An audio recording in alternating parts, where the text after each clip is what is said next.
Boa noite, meu povo, meus comentaristas de plantão.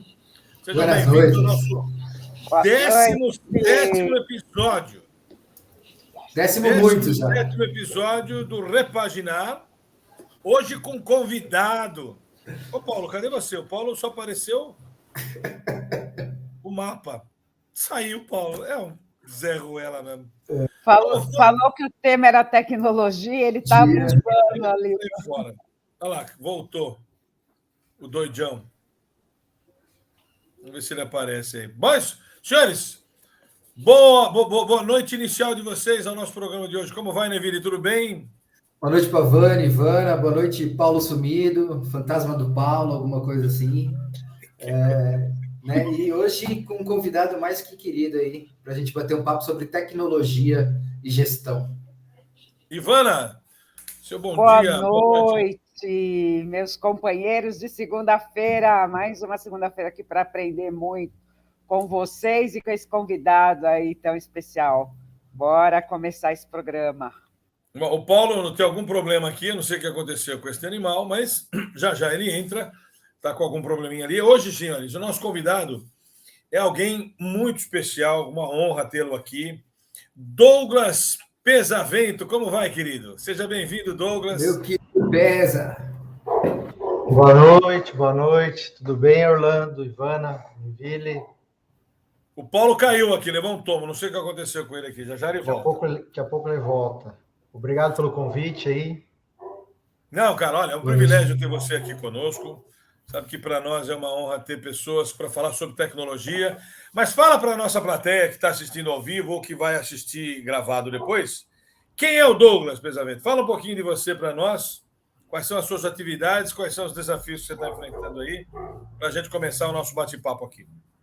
Legal, vamos lá. Eu sou de Chapecó, né? Oeste de Santa Catarina. De origem italiana, né? Gosto muito de macarrão, massa, um bom vinho. Vim para Floripa estudar e fazer faculdade. Por aqui fiquei. Hoje já sou mais manezinho do que, vamos dizer, colono, né? Lá do interior a gente é colono, né? Então eu sou meio colono, meio mané. Um pouco dos dois. E já por aqui me casei, né? Tenho minha esposa Mariana, e já tenho 2 filhos manezinhos. O Matheus, que vai fazer 4 anos, e a Beatriz com 30 dias, completou um mês esse final de semana. A gente está naquele furacão, né? No olho do furacão ainda. Literalmente. Sem rotina, todo dia é um dia, né? Como costumo dizer, todo dia é um dia, não dá para contar a vitória, né? Que no dia seguinte toma na cara. Então, então esse é o meu lado mais pessoal, né? Vou fazer 42 anos sexta-feira, tá na minha semana de aniversário. E eu me formei, vim para a Floripa, me formei em automação. Me formei em engenharia de controle e automação, e dessa graduação eu escolhi a automação um pouco por conta de escutar muito meu pai. Meu pai trabalhava na fábrica de ração da Sadia, que era perto de casa, e estava naquele momento de você passar do analógico para o digital, já começando algumas automações, né? Então eu visitava a fábrica, tinha aquelas cabines cheias de botões, né? Relés, liga, desliga, os sinóticos, né? Aquilo me chamava um pouco a atenção. E a automação era um curso bem novo na UFSC na época. Aquilo me chamou a atenção, além do fato de não ter química, que eu não gostava de química. Eu acabei fazendo automação. E durante o curso de automação, na verdade, eu acabei fazendo um estágio na Fundação 7 logo no primeiro semestre. E o meu orientador na época, o Ricardo Pralon, um cara muito inteligente da área de redes e tecnologia, um guru aí, ele veio com uma Bíblia do Linux, uma Bíblia dessa grossura, e tacou na minha mesa, né? Estuda aí. Eu não era muito de computador, eu vim para cá, jogava um joguinho no computador, alguma coisa, né? Mas não era muito de computador. E ali eu acabei me embrenhando por uma área que eu desconhecia, mas que me fascinou muito. Você se refere à automação robótica, Douglas? Ou automação... Não, a nossa automação aqui ela é muito voltada ao controle, sistemas de controle, né? Ela é vinculada à engenharia elétrica, né? Então a gente trabalha muito cálculo, né? Muito regras de controle, né? Sistemas de controle, né? Então você acaba tendo uma visão ampla do todo. A gente obviamente aprende além da informática, redes, eletrônica, né? Mas o forte aqui é toda a parte de controle, sistemas de controle, né? Malha fechada, e, enfim. Mas eu gostei muito da área de informática pelo estágio, e aí acabei conhecendo toda a parte de infraestrutura de TI, redes, sistema operacional Linux, sistemas Apache, como é que eu coloco uma página no ar? Eu lembro a primeira vez que eu coloquei um Hello World e consegui acessar de um outro computador pela internet, num servidor Apache Web. Disse, nossa, é assim que funciona, que eu comecei a entender, né, como que eu acesso uma página, como isso funciona por detrás, né, o que é um IP, um endereço IP, o que é um servidor de domínio, de nomes, né, lá em 98, isso, 98, 99, e eu gostei muito disso, gostei muito dessa área, essa área de redes tem na automação também, né? O meu projeto de conclusão de curso foi na área de redes também. E acabei tendo uma passagem por minha primeira, vamos dizer, empresa, né? Eu fui sócio de um provedor de internet via rádio na época, né? Subia em cima de prédio, instalar antena, rodava um PCzinho lá com sistema Linux que roteava para os apartamentos, passava cabo. E então ali eu comecei, eu era muito parte técnica, era muito técnico, né? A minha área era a parte técnica. No provedor de internet eu era responsável pela área de TI, pela infraestrutura, né? Então toda a parte técnica. E aí durante a graduação mesmo, né? Eu também, onde eu conheci o Neville, que foi na Fundação CERT, né? Onde a gente se conheceu. A Fundação CERT é um berço de gente muito boa aqui, né? Gente muito boa de tecnologia. Foi onde a gente aprendeu sobre inovação, né? Sobre pensar fora da caixa, né? Sobre projetos de inovação, né? Como buscar recursos. Eu aprendi muito na Fundação CERT, né? E foi ali onde a gente se conheceu, né? Eu trabalhava, era coordenador responsável pela infraestrutura de TI na Fundação CERT, né? Toda a parte de segurança, redes, mas eu interagia com todas as áreas, né? Porque gerenciava toda a parte de dados de todos os projetos e áreas da Fundação. E ali também ali na graduação que eu conheci o meu sócio, que é o Vitor, o sócio hoje na Sensor Web, onde essa relação nasceu na Fundação CERT, quando a gente começou a fazer umas brincadeiras lá em 2000, 2001, 2002. Eu precisava monitorar a temperatura do meu data center lá, cheio de servidor, né, para não pegar fogo no final de semana. E eu queria essa informação, e queria ela já na internet, queria um alerta para receber. E o Vitor, ele era responsável, também trabalhava na Fundação CERT, fazia automação comigo, e ele era responsável pelo sistema de ar-condicionado central na Fundação CERT. Muito importante, porque ele controlava toda a parte de temperatura e umidade dos laboratórios de metrologia, onde não pode ter variação de temperatura brusca, né, por conta das medições. Se eu estiver me alongando muito também na minha história inicial, vocês me cortem, né? Para vocês terem uma ideia do... Não, mas é bom ter uma ideia boa aí.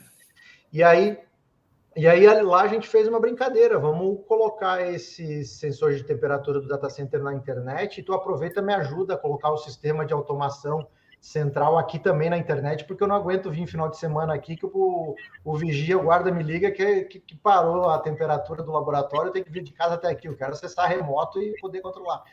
E ali a gente começou a se debruçar sobre esse mundo, né? E aí juntou um pouco do que eu gostava, internet, né?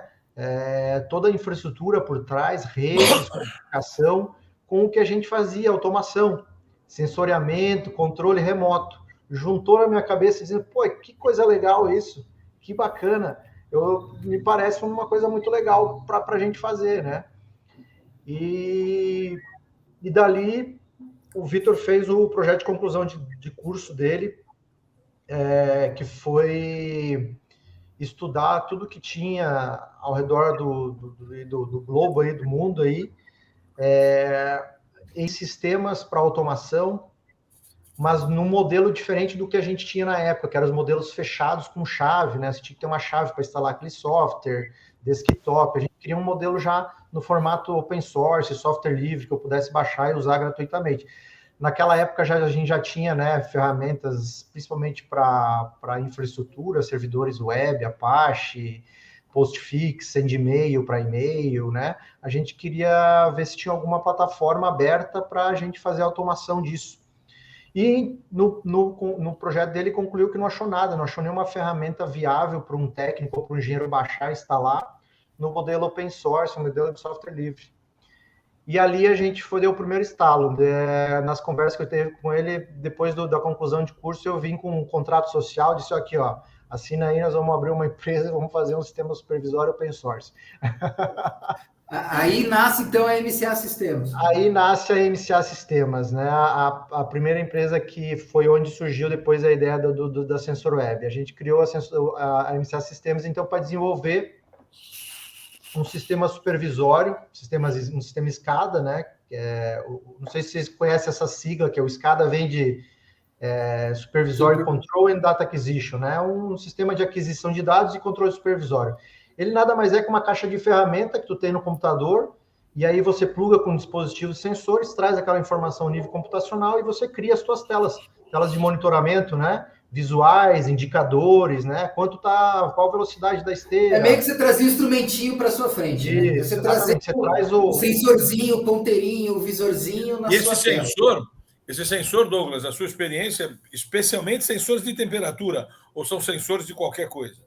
Não, naquela época a gente monitorava qualquer sensor. Qualquer coisa que precisava monitorar, a gente ia atrás de sensor. E depois a gente foi se especializando com temperatura, né? E aí, naquela época, a gente queria fazer esse framework, né? Esse sistema SCADA. E fomos atrás de recurso, conseguimos recurso CNPq, FINEP, fizemos a primeira versão do SCADA BR.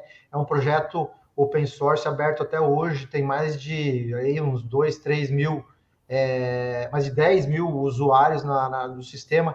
Tem empresas que utilizam ele para ganhar receita para a sua própria linha de produção. Tem muitos cursos de graduação em automação e engenharia que usam eles para ensinar o que é um sistema SCADA, pelo fato dele ser open source, aberto, não tem que ter chave, não tem que comprar, né?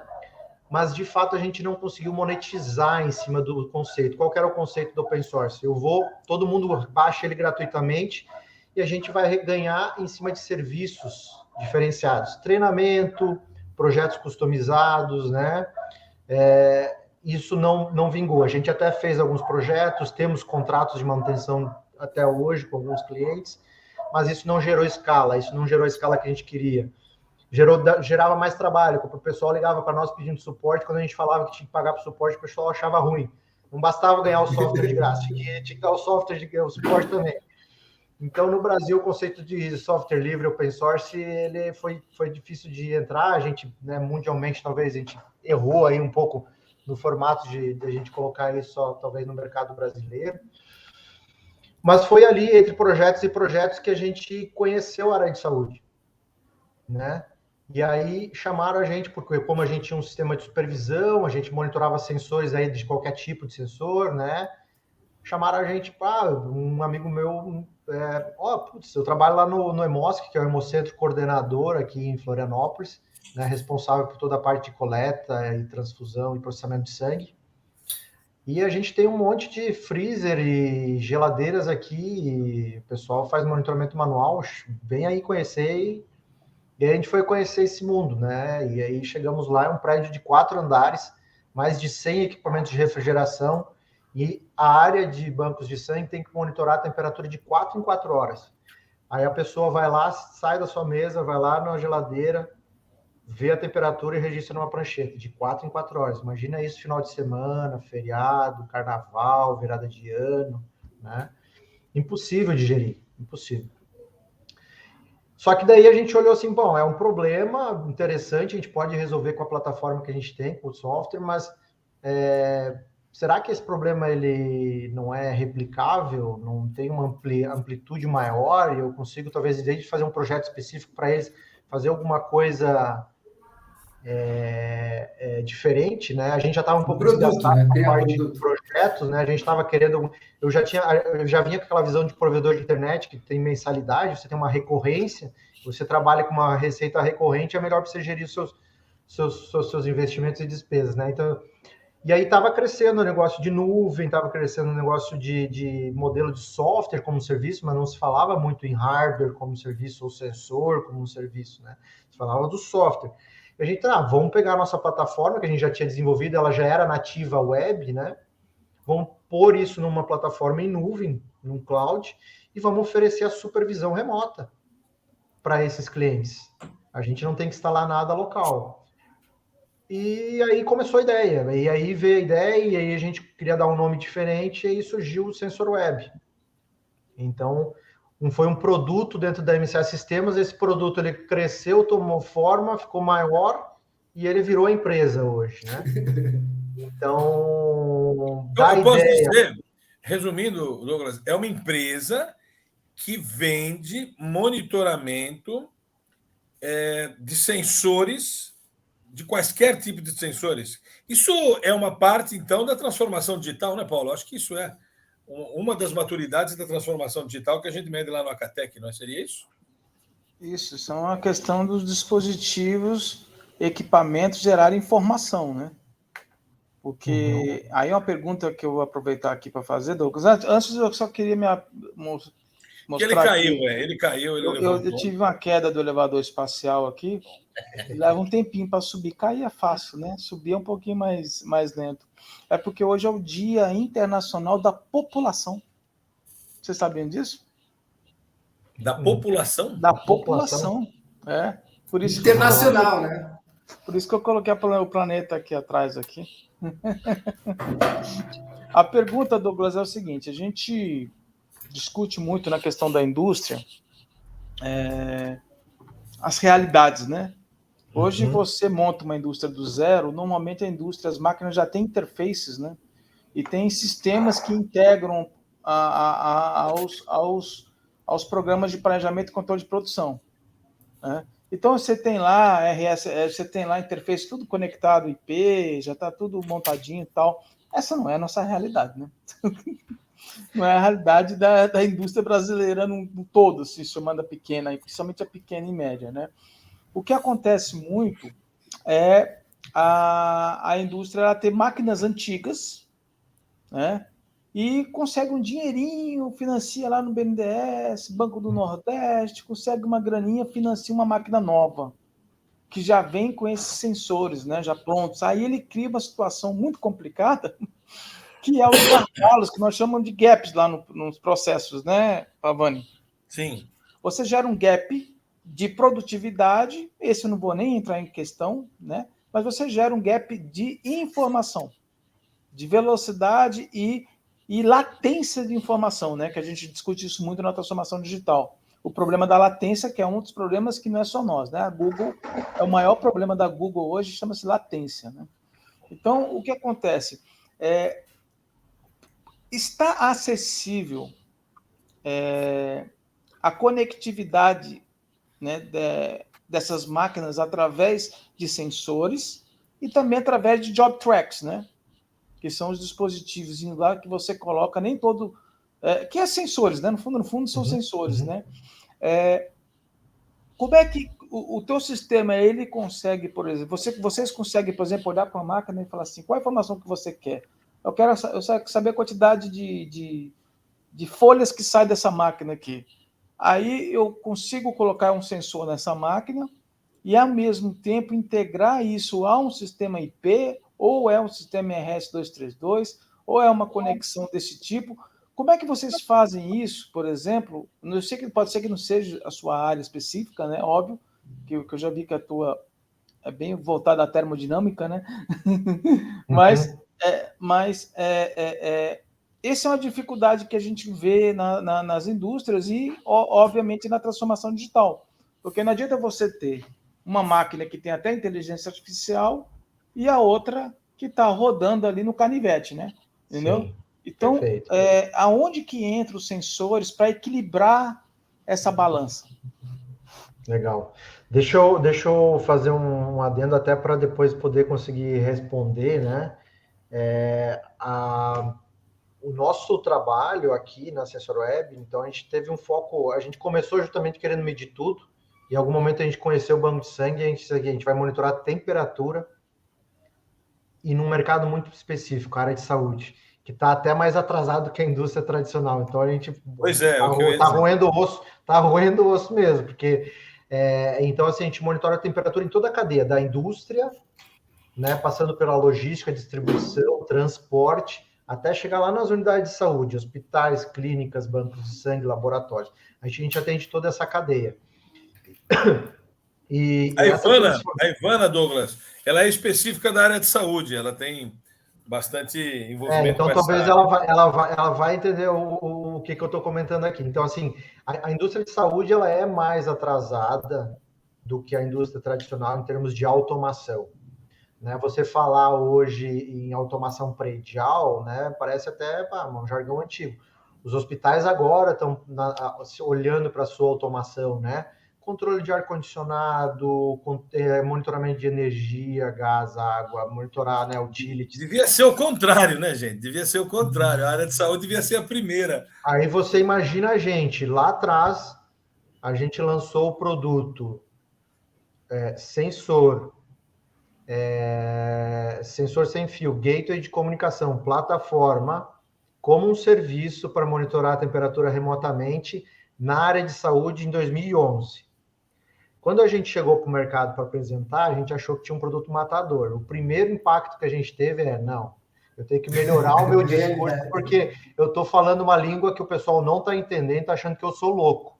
Né? Sensor sem fio autônomo na nuvem. A nuvem aonde? Modelo de serviço, como assim? Eu quero comprar, quanto custa o sensor?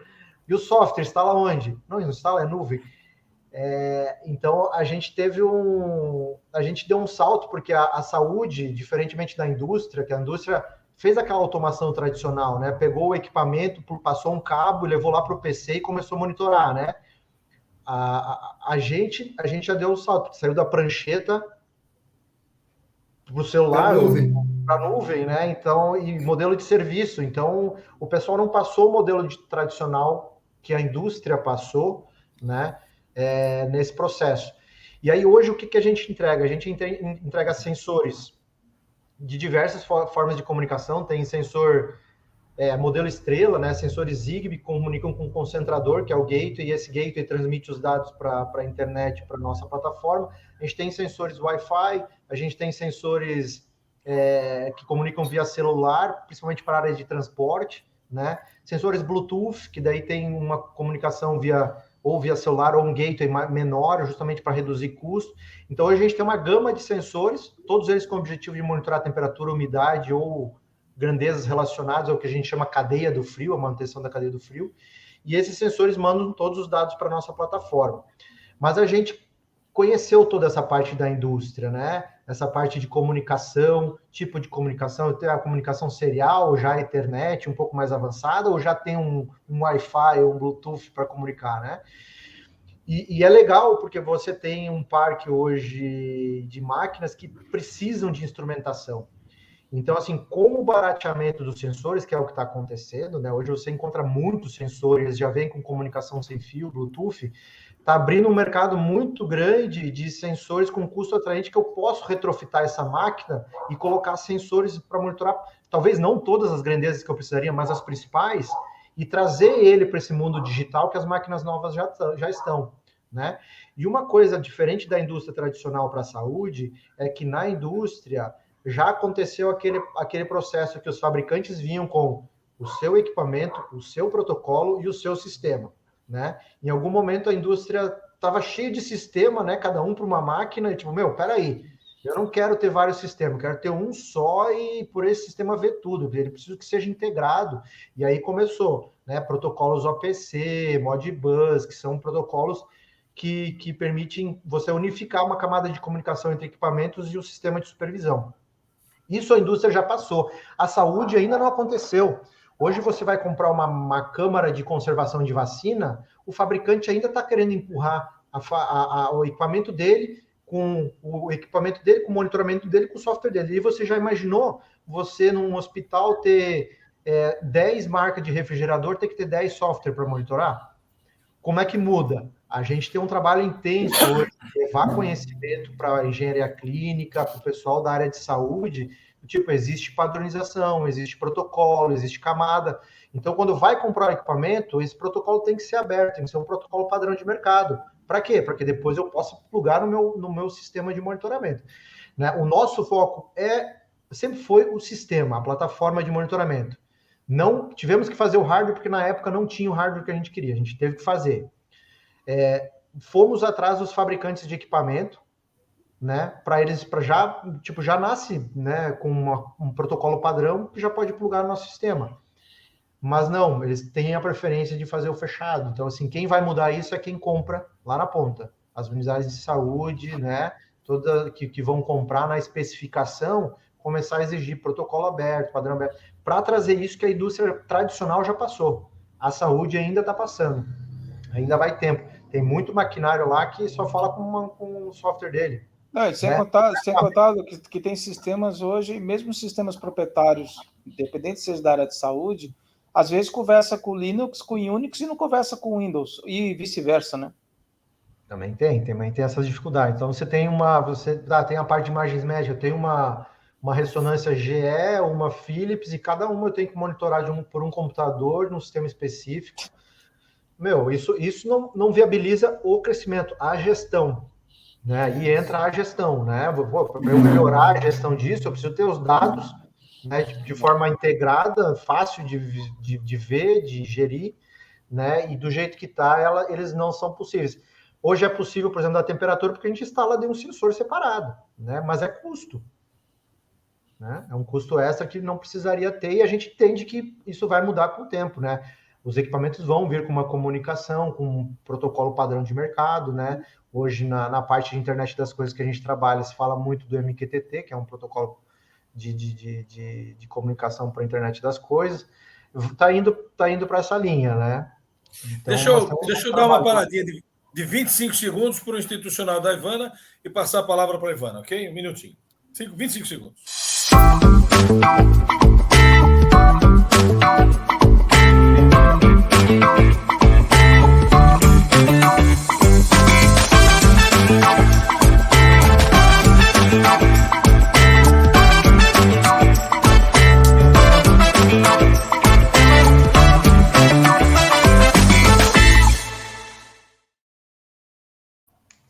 Ivana, com você a palavra. Meu caro Douglas, você é uma esperança em minha vida. Vamos lá, você começou com o sangue, mas não esquece os medicamentos, tá bom? Eles vão não. as suas entradas, e também as dietas, e também... A gente poderia ficar a noite inteira falando isso aqui, né? Mas os comentários que eu queria fazer, que você tocou em algumas questões aí que são bastante sensíveis no setor, né? Eu estou no setor, vai, uns 40 anos para ser mais ou menos. Comecei Parabéns, não é fácil. A gente vai tentando aí, buscando alternativas milhões aí, focando sempre, mergulhando nessa questão da gestão. Mas quando a gente fala de gestão no setor saúde, a gente tem que levar em consideração de que os gestores da saúde normalmente não são formados em gestão.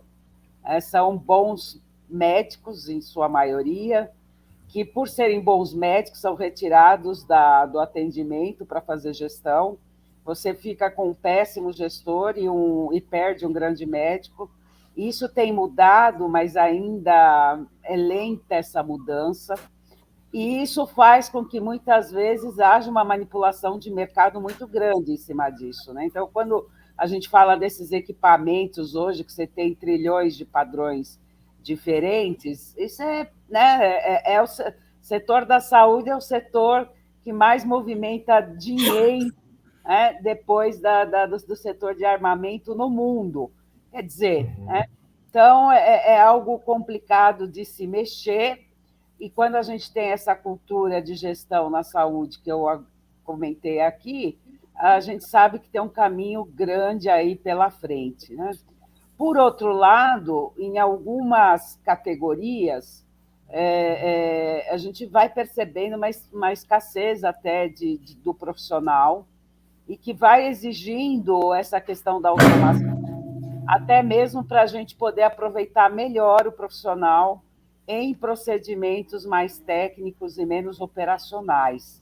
Perfeito. E aí a minha questão com você é muito ciente disso, porque esta dificuldade ainda de fazer grande escala de algo que, sangue, por exemplo, é algo que eu poderia citar que essa escassez do profissional é importante, é relevante. Por que essa dificuldade ainda em grande escala? O que está faltando para divulgar isso e para de fato, tornar isso algo que faça esse setor avançar, ainda que em questões básicas. Você citou uma que é sangue, eu citei mais duas, que eu digo é básico.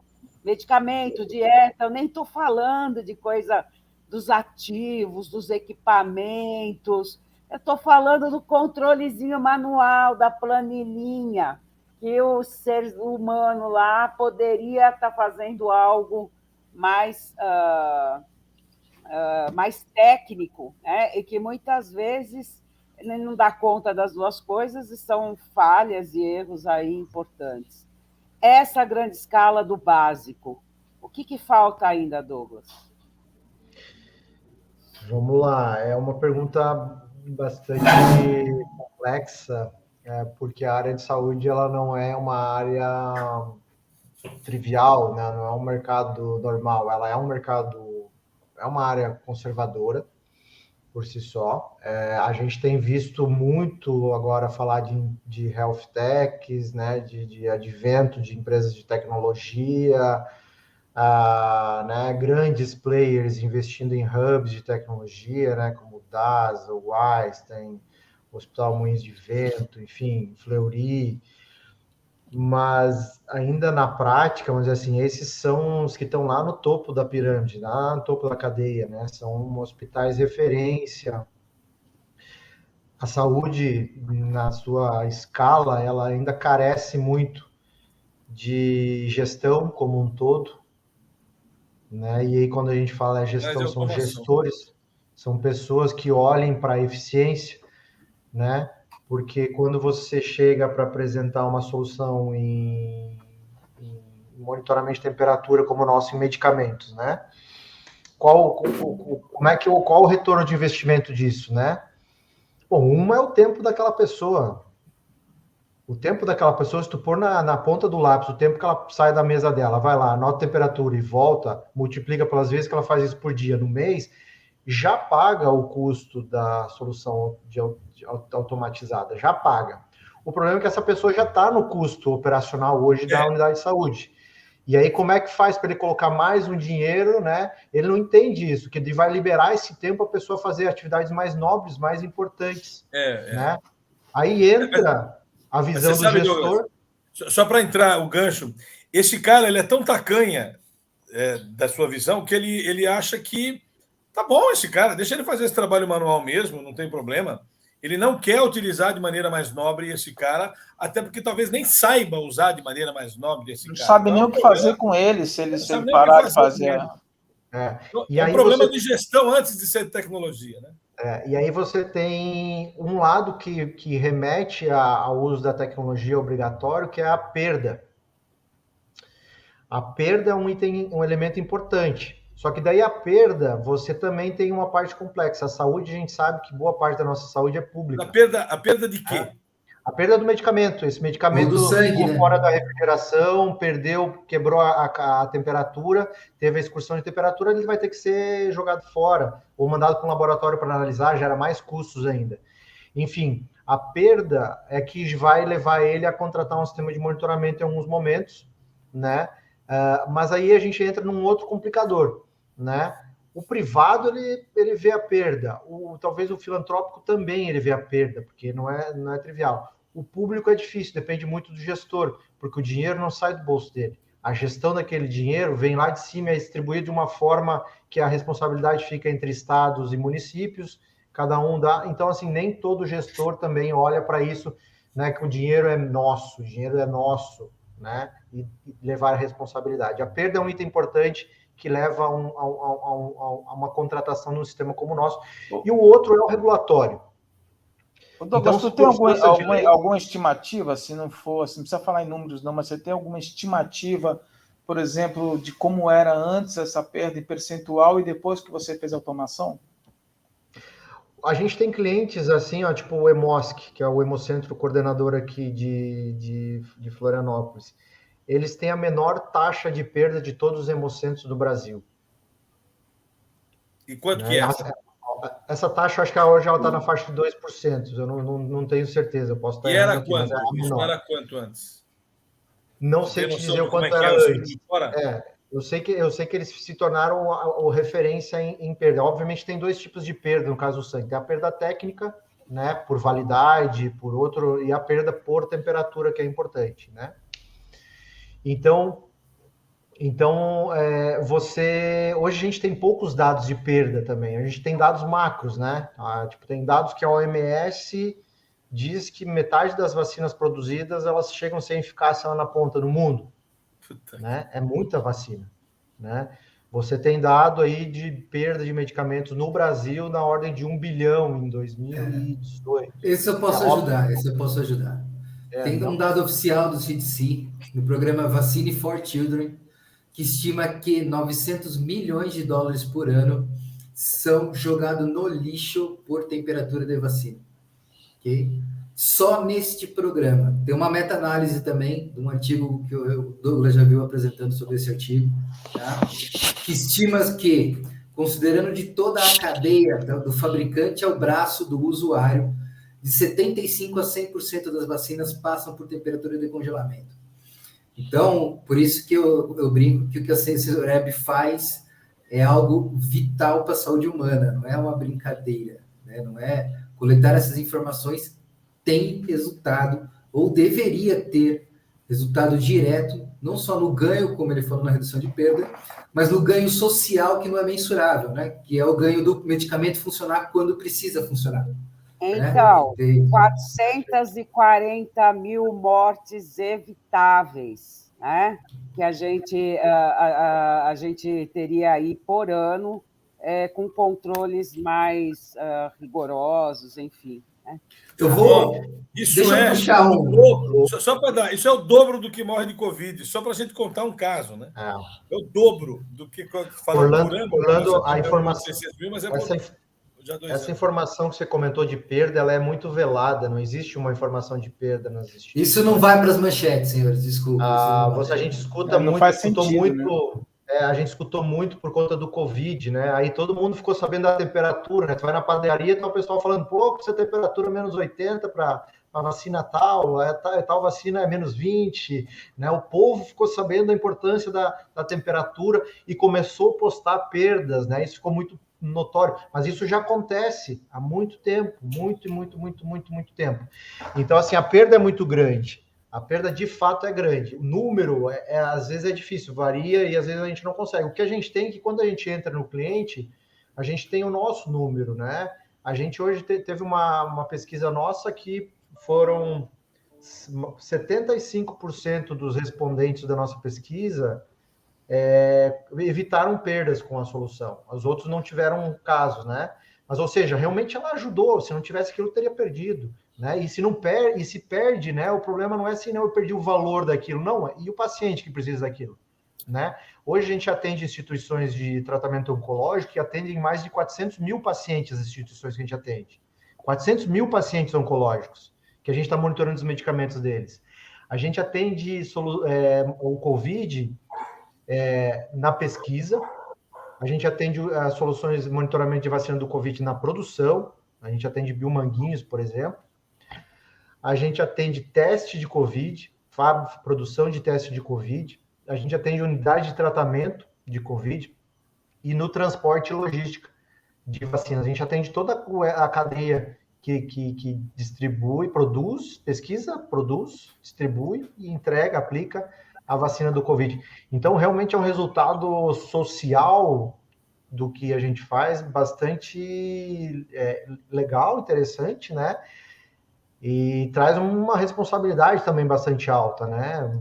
Bastante grande. Eu falo muito para a gurizada quando entra aqui para levar o que não é monitorar a temperatura, é monitorar a vacina, é monitorar o medicamento oncológico, é monitorar a garantia da qualidade do que precisa, né? Então, mas aí, David, Ivana e Douglas, existe uma norma da BNT em cima disso aí? Existe uma ISO que cuide disso? Existe alguma coisa? Deixa eu fazer minha provocação assim, aqui. Ó, peraí, não conformidade se não fizer isso.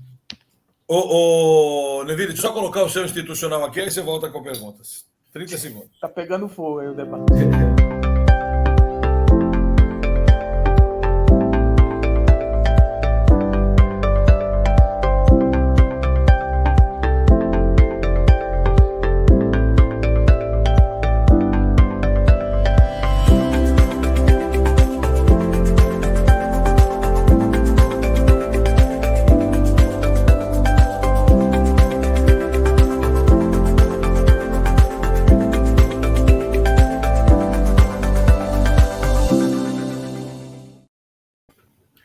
Agora sim, vamos lá, meu querido. Duas coisas, Paulo.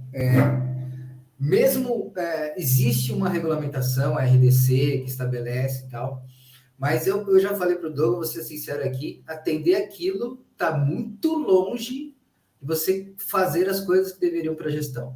Entregar primazia. Tá? Falando nessa língua. Eu posso ter todos os requisitos atendidos e estar medindo tudo errado. Está entendendo tudo errado. Ok?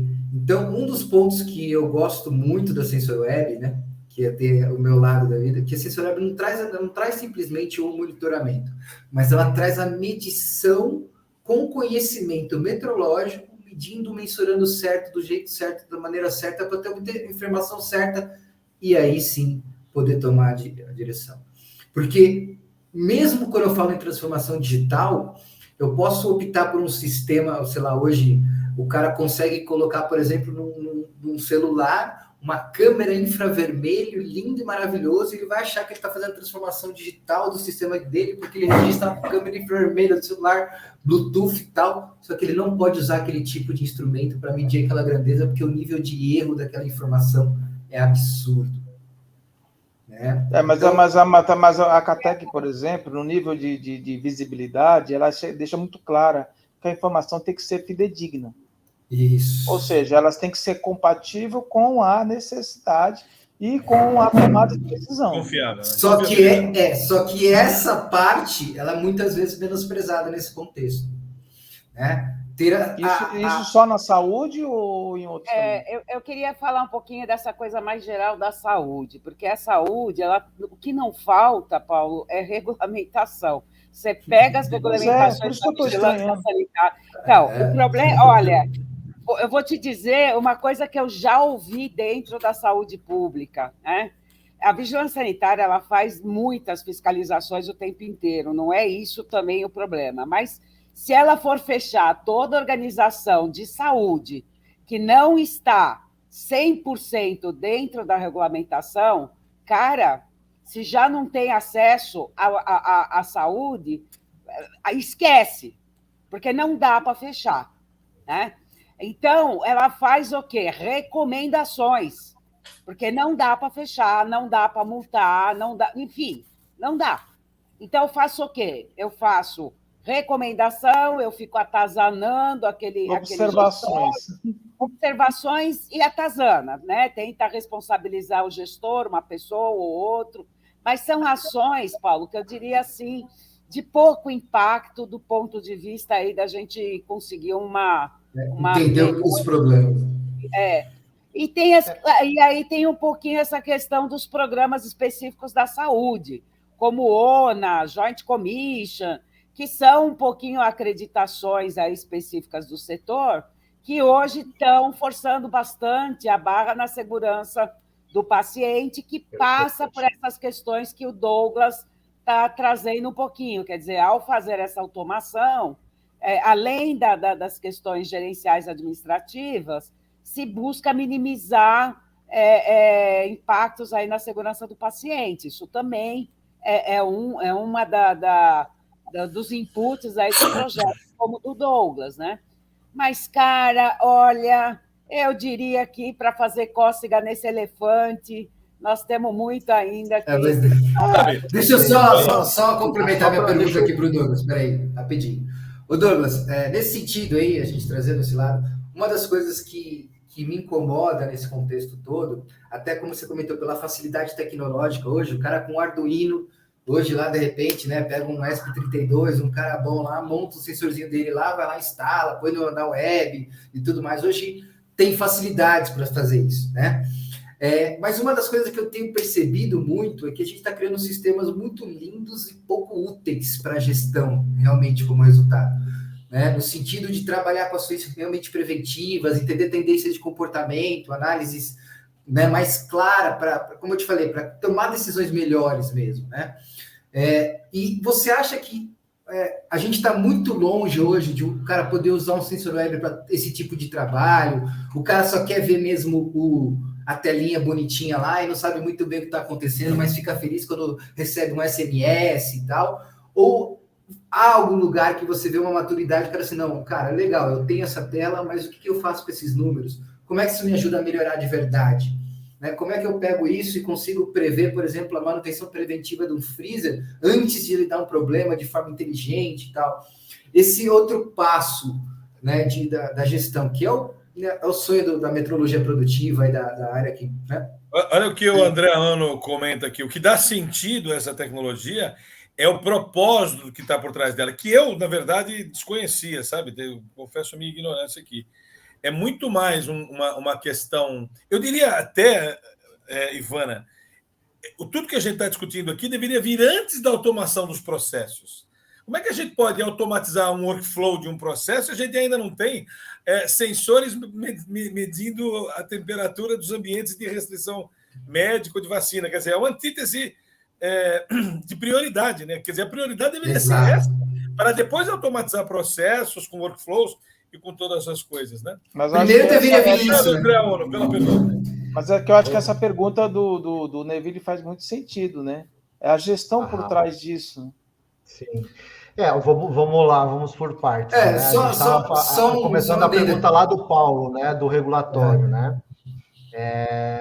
Existem segmentos e cada segmento tem seu regulatório por detrás, né? Os laboratórios de análise é uma coisa, bancos de sangue é outra, hospitais, como a Ivana comentou, além de ter uma questão da vigilância, tem as certificações ONA, JCI de qualidade, e eles têm abordagens diferentes, né? Recentemente foi começado, em 2019, a Anvisa lançou uma RDC para um bloco, que é o bloco de distribuição, armazenamento e transporte de medicamentos que dependem de temperatura, e fazendo a exigência do monitoramento automatizado. Então, foi uma primeira iniciativa que demonstra que isso vai depois ir para o restante da cadeia, né? A tendência, né? Mas esse bloco que movimentava uma série de produtos, ele estava frágil, porque a indústria ela passou por um processo de automação e uma qualidade muito rígido, né? Já o restante da cadeia ainda não.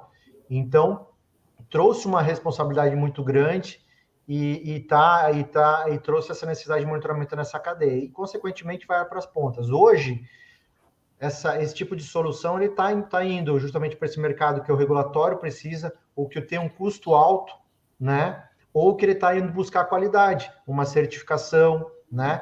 E aí é normal da tecnologia também, né? Com a escala, a gente conseguir reduzir custo aí para ganhar mais escala, né? Realmente ir para mais gente, né? Então é uma tendência natural. A gente está falando de uma tecnologia que vai seguir esse rumo e vai ter. Mas hoje, a grande maior parte das unidades de saúde, ela tem assim o requisito de ter histórico de temperatura. Ele não te diz como. Se tu fizer manual, se tu fizer automatizado, atende normalmente. Eu fiz a pergunta porque às vezes eu estou lá preocupado com as vacinas que vão. Eu quero a minha certificação, eu quero estar com fome por conta de uma. Exato, a gente vai chegar lá, o dia da vacina, você já recebeu o certificado da vacina e todo o histórico de temperatura da cadeia que ela passou. Um dia vai chegar como lá. Se fosse. Não existe isso para comida kasher? A gente tem que saber qual é a rastreabilidade de onde passou. Exatamente. Você vai começar a anexar o processo ali, que é a temperatura, que é mais complexo, né? Do que só os pontos de passagem. E aí, respondendo a pergunta do Neville, né? Vamos lá. Começamos a monitorar, estamos fazendo o básico, digitalizar. Saímos da prancheta, fomos para a temperatura, essa temperatura já está sendo monitorada 24 horas, eu tenho alerta, eu posso evitar uma perda, já tenho ganhos. Né? Para onde vamos? Bom, para onde vamos? É normal agora a gente pensar em gestão de dados, né? Porque nós mesmos aqui, hoje a gente tem mais de 8 mil sensores de temperatura online. 8 mil sensores de temperatura, você tem associado a um sensor de temperatura nível de bateria, se ele tem sensor de porta ou não, se ele tem sensor de energia associado ou não, nível de alerta mínimo, máximo, quem vai receber, se vai receber por SMS, por e-mail, por voz, por WhatsApp. Você tem uma gama de informações que permeiam esse sensor de temperatura. Então, o nível de complexidade que você tem para gerir um parque de 8 mil sensores, para nós está ficando muito grande. E a gente só vai conseguir fazer isso com qualidade a partir do momento que eu começar a trazer inteligência ao processo. A inteligência que a gente faz ainda alguns processos de forma manual, para ser uma inteligência computacional. Eu já identifiquei que aquele sensor está intermitente, eu já abro um chamado para fazer a verificação. Né? Eu já identifiquei que o SLA daquele cliente não está bom, eu já vou fazer uma revisão da infraestrutura dele. Né? E aí eu posso... Mas você já tem esses alertas hoje, Douglas? Hoje a gente já faz isso. Hoje tem já tem esses alertas pessoas que fazem isso, né? A gente tem que começar a trazer mais. E aí a gente vai mais à frente, né? Isso a gente está fazendo a preventiva, né? Uma manutenção do parque. Mas e se eu começar a trazer o mundo real para dentro dos nossos sensores? Esse sensor ele monitora o quê? Ele monitora oncológico, então ele é muito crítico. Ele monitora oncológico e é uma câmara de 2 a 8 e está no ambiente do hospital X. Então eu sei do ambiente que ele está. E marca desse equipamento tal. Então, eu começo também, com o histórico dele, a aprender como esse equipamento funciona. Então, a inteligência artificial, né, você pode aprender com ela. Então, se ele passa certo momento a funcionar de uma forma diferente do que ele deveria funcionar, porque eu posso projetar o funcionamento dele e comparar, né? A questão do Digital Twins também, né? Isso, eu posso... Exatamente. Os gêmeos, né? Gêmeos digitais. Eu posso, então, comparar e dizer assim, esse equipamento está com um formato anômalo, diferente de temperatura do que ele estava, pode estar acontecendo alguma coisa. E com o tempo, eu desenvolver realmente algoritmos de pegar falha de equipamento de refrigeração. A gente tem uma tese de mestrado que a gente fez aqui, de monitoramento de equipamentos ultra freezers, com dados reais, e a gente antecipou em uma semana a falha de equipamento ultra freezer. Poxa. Com algoritmos, isso não é um produto, que entre você fazer o algoritmo na bancada e depois levar isso para o produto, a nossa plataforma suportar e carregar uma série de dados e fazer, a gente está trabalhando. A gente aprovou um projeto na FINEP 2020, que é o Sensor Web Insights. É a nossa plataforma de inteligência artificial para fazer isso. Então, a gente já tem uma equipe de inteligência de dados aqui, né, que vai trabalhar a inteligência para a nossa operação, como eu fazer mais e melhor, e para fazer a inteligência com esses dados. Em que contexto esse sensor está, né? Gerar alertas mais inteligentes do que esses triggers que a gente tem hoje, de mínimo, de máximo, de entender que ele está na borda, né? De entender que esse sensor está gerando muito alerta também, isso é um problema, né? Isso é um problema, porque ele gera alerta, ele não olha mais. Falsos alertas também, né, Douglas? Falsos alertas, ele não olha mais, daí quando gerou o alerta verdadeiro, ele não está olhando mais. Douglas, eu não tenho como deixar de comentar aqui a série Star Trek de novo, porque ela faz uma coisa que eu estou me lembrando aqui, dá até vontade de dar uma facada aqui. O Star Trek, eles visitam um planeta e os caras falam assim, não usam nem a palavra sensor, usam sonda. Então vamos mandar uma sonda para o planeta. Eles disparam uma sonda no planeta e essa sonda descobre tudo. Qual é a população do planeta, qual é a temperatura que existe, se tem, quais são os produtos químicos que existem lá, quer dizer, faz um check-up total do planeta e isso é muito comum lá na seriado Star Trek. É a primeira vez que nós falamos aqui no programa sobre sensores, né, cara? A gente precisa trazer isso mais à tona aqui, porque eu acho que esse é o caminho da inteligência artificial. Enquanto a gente não tiver sensores monitorando detalhes da gestão, nós ainda estamos em digitalização ainda, nem entramos na transformação digital, né, Paulo? Ivana, deixa eu falar esse negócio de sensor. Quando eu tive infarto, eles colocam aquele monte de negócio, né, em você, né? Eu na UTI, né? Aí eu tô lá, ele já sabe que eu não devo. Aí eu tô lá, na boa lá, mas eu me mexo muito à noite, né? Eu sempre viro para lá. E nessa de virar para cá, o sensor tudo desabou, saiu, despregou aqueles negócios lá. Aí o meu pulsação ficou... Aí o aparelho ficou apitando. Sabe quanto tempo ele ficou apitando? Sem pulsação, sem nada, na teoria? Por 2 horas. Por 2 horas eu tava lá como se estivesse tido. Paulo, mas esse você morreu, esse é o problema. Esse é excesso de alertas. Você vai para uma UTI, teria que ser silenciosa. Uma UTI é pi daqui, pi dali. Ninguém dá bola para os pi mais, porque tanto pi... Não, cara, é absurdo. Você falou o falso alerta aí, eu já me toquei na hora. É tanto pi, bicho, que o cara já não sabe se o pi é o pi que pirou, pifou, é o pi, Exatamente. Né? Exatamente. Então, assim, a gente tem um trabalho aqui, porque mesmo que tenha o problema, o sistema de monitoramento, a gente tem clientes que acontecem perdas. Tem. Aí. E aí você vai fazer a espinha do peixe lá para entender qual a origem, né? Quais os fatores que levaram a essa perda? Fator humano, pessoa sem capacitação, sem procedimento para saber o que faz com a informação. Olha a Denise aqui falando a mesma coisa. Imagina quantas pessoas, gente, tem esse problema de falso alerta. E os caras nem estão olhando mais, estão olhando essas medições mais. E quando dá o alerta real, ninguém olha.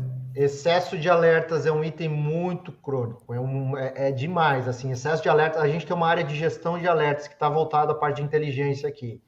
Eu acho muito importante, Douglas, é muito importante isso, Douglas. Tinha uma tirinha dessas de revista que eu usava em aula, preciso achá-la de novo, que é um pouco disso daí, que o paciente está deitado lá e tem esse pi, e o aluno pergunta para o médico, professor, supervisor, se ele morreu ou foi um problema de TI. E eles estão analisando, que eles ainda não sabem se o paciente morreu ou se foi um problema de TI. Então, é mais ou menos... Pessoal, vamos lá para o que bom, que pena. O pipi, o pipi, é tão pequenininho que o cara não vai ver a diferença. Eu vou colocar o institucional da Expert, depois eu volto para a gente fazer o que bom, que tal, que pena. Já acabou o nosso tempo, olha que bosta. Já voltamos já. Outra coisa para perguntar para o Douglas. Espera aí, calma, nós vamos fazer um...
Douglas, agora nós vamos fazer o seguinte, a gente passa uma vinhetinha aqui e a gente tem que destacar alguma coisa que a gente tem pena, alguma coisa que a gente acha que bom e alguma coisa que a gente acha que tal. Tem uma sugestão, tá certo? Vamos lá, vinhetinha do que pena.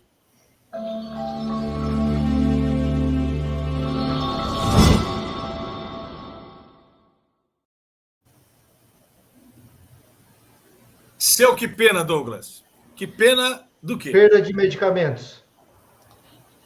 Perda de medicamento. Que pena que a gente perde muito medicamento Que hoje. pena que a gente perde muito medicamento e vacina. Que coisa. Eu diria que pena que a gente nunca fez. Eu acho que nós temos que trazer outros convidados aqui, Douglas, e você vai nos ajudar nisso, para falar de sensores de outras coisas, não só de temperaturas, porque eu acho que implementar sensores nas organizações é uma questão Fundamental.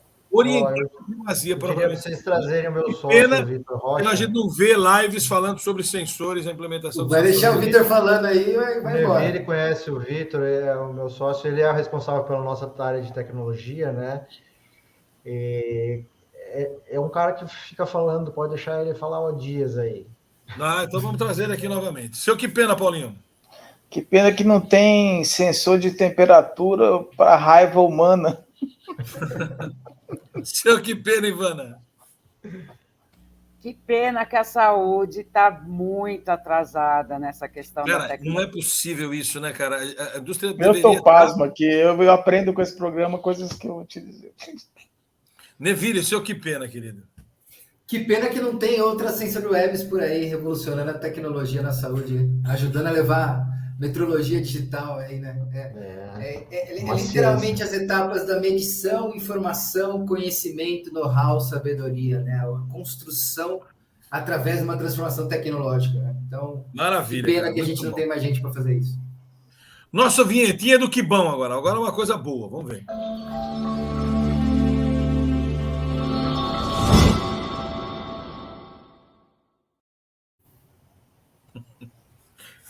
Olha, cara, eu vou deixar por último aqui. Ivana, seu que bom. O meu que bom é que existem empresas de tecnologia que conseguem se comunicar e entender o processo da saúde. O que mais me encantou no Douglas hoje é o domínio que ele tem da saúde, mais do que o domínio que ele tem na tecnologia. Que bom, Douglas. Que bacana, é isso aí mesmo. Obrigado. Seu que bom, Neville. Que bom que tem gente fazendo uma diferença real aí para resolver esses problemas da saúde. Faço o seu que bom, o meu que bom também. Que bom que o Douglas... Você tem concorrentes nessa linha sérios assim, Douglas, ou não? Ou é tudo Zé Ruela? Não, temos concorrentes bons. Isso é importante para o mercado. Acho que a concorrência ela é válida, né? A gente foi pioneiro, foi a primeira empresa que lançou essa solução no mercado, né? A gente meio que abriu a facão, a trincheira, né? E, obviamente, com a RDC ou com o mercado de saúde mais em voga, a concorrência aumentou nos últimos anos, mas eu acho que ela é salutar, é normal, faz parte, é importante para a melhoria do próprio mercado, né? E o próprio mercado vai saber selecionar, né? Separar as diferenças. Com Paulo, seu que bom e depois, por último, o que bom do Douglas. Que bom que a gente está discutindo tecnologia aplicada na área de saúde, né? De uma forma mais concreta, produtiva. O seu que bom, Douglas? Você destacaria como que bom? Que bom que eu pude trazer aqui uma matéria importante para vocês aí, que vocês curtiram. Que ótimo. Que agora, então, o vinhetinha do que tal é uma sugestão de cada um de nós, hein? Eu tenho uma sugestão boa para dar. Vamos lá, vinhetinha do que tal.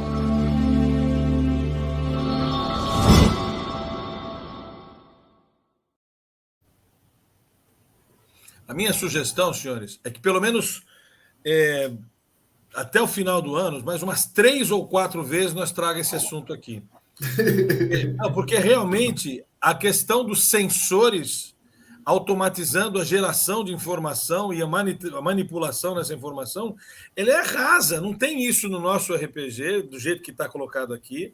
Tem no diagnóstico da Catec, mas com esse cuidado específico não tem. Eu vou sugerir lá na nossa revisão do RPG, colocar isso claramente no nosso material de adensamento, porque isso a gente fala, mas não trata, né? Não manipula. Então, que tal a gente trazer mais esse assunto para falar da ausência dos sensores de automação?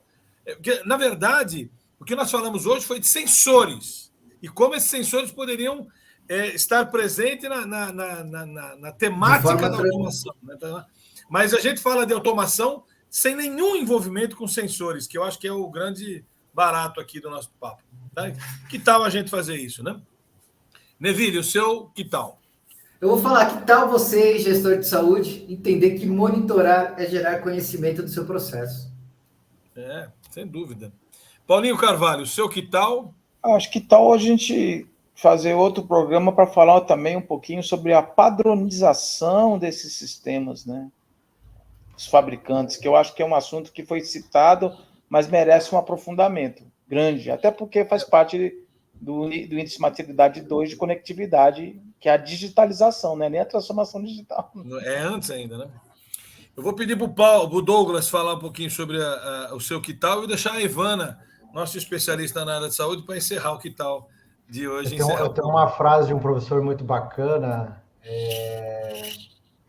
que ele falava, professor Augusto da automação, ele falava: mal se controla o que mal se mede. Então, a medição a gente precisa fazer, né? E que tal medir com sensor web, né? Já fechou o jabazinho aí, é isso aí. Ivana, o seu que tal, para encerrar o nosso programa de hoje? Primeiro, eu adorei o seu que tal, Pavani. Bora fazer essa revisão, colocar isso mais claramente. Mas o meu que tal nós todos, sociedade, hoje é o Dia Mundial da População, Paulo, que tal a gente cobrar isso das organizações de saúde? Eu acredito que as mudanças efetivas vão vir desse controle social, sabe? Então, que tal a gente acordar para isso, entender que as organizações de saúde não estão fazendo favor de nos atender, exigir controles, exigir segurança, né? Exigir informação sobre o que está sendo feito conosco, com o nosso corpo, com a nossa vida. Esse é o meu que tal. Maravilha, senhores. Douglas, olha, cara, como é que eu posso agradecer você? Muito obrigado realmente por estar aqui com a gente, por dividir um pouquinho da sua experiência, a sua evolução nesse processo, principalmente sua humildade em estar aqui dedicando esse tempo de noite para ficar aqui com a gente. Muito obrigado mesmo, querido. Suas palavras finais, e aí eu vou botar o institucional final do programa, fechamos e aí a gente volta aqui para se despedir nos bastidores, para ninguém nos ver, ok? Suas palavras finais, Douglas. Bom, só tenho a agradecer aí pelo convite, pela boa conversa, passa muito rápido, tanta coisa para falar, dá para fazer mais alguns programas aí. Eu posso contribuir com esse projeto de vocês aí na parte de sensores. A gente conhece várias pessoas que envolvidas nisso, né? E, enfim, agradeço demais o Neville pela indicação, por esse trabalho em conjunto. É um desafio porque medir temperatura não é trivial, é uma ciência à parte. E você, para levar esse conceito, você tem que ensinar, né? E ensinar não é trivial, ensinar não é fácil, né? Então, a gente tem um trabalho intenso aqui que não é só a tecnologia, é ensinar uma ciência por trás da medição de temperatura. Esse é um Eu fico muito feliz de o RPG é o único referencial de exemplaridade da primazia da gestão que tem num dos seus alicerces ciência da medição. Quer dizer, não tem isso em nenhum lugar, foi o Neville que trouxe isso para a gente. Você só está construindo de novo essa convicção de que a gente realmente está na linha certa. Mas temos que fazer aperfeiçoamentos. Querido, obrigado então. Vou colocar aqui o institucional da Gauss e a gente volta para se despedir, tá bom? Abraço, gente. Até mais. Segunda-feira que vem, estamos de novo aqui com mais convidado, hein? Abraço.